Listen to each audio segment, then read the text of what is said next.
All right, let's go ahead and solve a problem that uses the distributive property and forces us to combine some like terms. So the first thing I'm going to do is I'm going to go ahead and look at this problem. I'm going to identify a few pieces. You'll notice that there is a parentheses set right here. Okay, and then you'll notice that there is that -3 that is attached to that parentheses set. What we're going to need to do is distribute that value in, meaning we're going to have to multiply both of those pieces by that -3. So I'm just going to write -3 times 4, which is -12x, and -3 times 9, or -3 times 3, which is -9. Okay. The second thing I'm going to do is I'm going to identify something that is similar to it. You'll notice on the other side, we have 43 minus 4 parentheses 6x plus 1. Look at that parentheses set. And once again, we have this multiplication that's going on. So we're going to have to distribute again based off of that 4 that's attached there. However, it's a little bit different.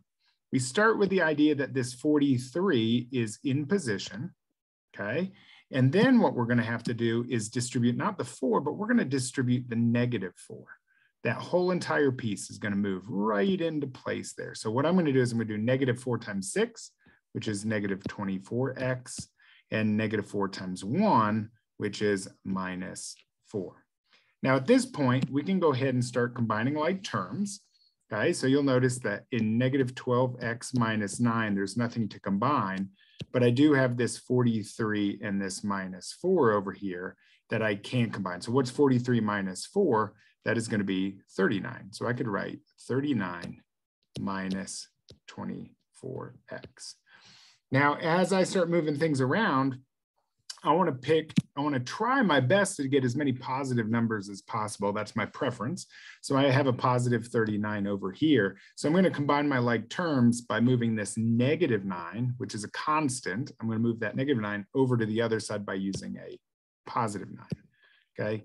Now, once I do that, I'm going to be left with -12x. The -9 and the +9 will cancel. The equal sign comes down. We get 39 plus 9 is 48 minus 24x. Okay.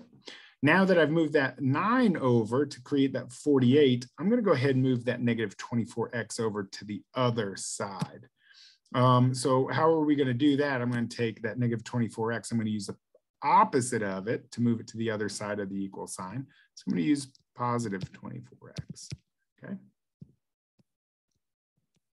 Okay, we'll now have that positive 24x. Once I've got that, I'm just going to start combining. So -12x's plus 24x's. We just say -12 plus 24. That's going to give us 12x equals to, just bring down that equals, 48. There's nothing underneath that 48. And then the -24x and the positive 24x, they're inverses of each other. They're going to cancel each other out. Okay. And then what we're going to do is we're going to look what is attached to the x, because we're searching for x. So 12 is attached to x by multiplication. So we are going to use the inverse, or we're going to use the opposite of what's there, which is division. And we're going to divide by 12. So x equals to 48 divided by 12, which is 4. Now, of course, what we are going to do is we are going to check our work graphically. That's going to be super important that we always graph this and check it so we can make sure our algebra is correct. And in order to do that, what we're going to do is we're going to go to Desmos. Okay, we're going to type in our equations, one side versus the other. So I'm going to type in -3, 4x plus 3. Okay. I'll just say y equals, I like to give it a name. And that is one side. I'm going to type in the other side. Y equals to 43 minus 4, and then 6x plus 1. Okay. Once I have those in there, I am going to go ahead and scan out as far as I can, and I'm going to look for that intersection point. You can kind of see that the two lines start to come together right around here. That's where it looks like there's going to be an intersection. Okay. And what we will end up doing is I'm going to take my mouse, I'm going to go ahead and follow it out there, click on the two lines. And the nice thing is with Desmos, it clicks on it. You'll notice that it intersects at x equals to 4. Okay, it also tells us that the intersection is y equals to negative 57. So if I said, where's the point at which they intersect, you'd tell me both. But all we're doing is we're solving for x right now. So x equals to 4 where they intersect.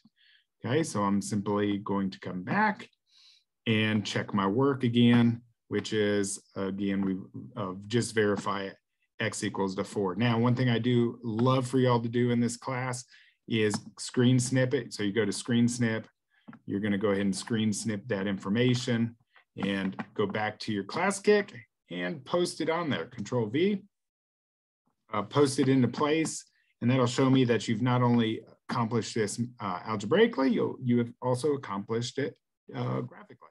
All right, I hope that helps you with solving when there is distributive property and combining and collecting like terms. Hopefully you will be able to progress into the next problems. Y'all have a great day.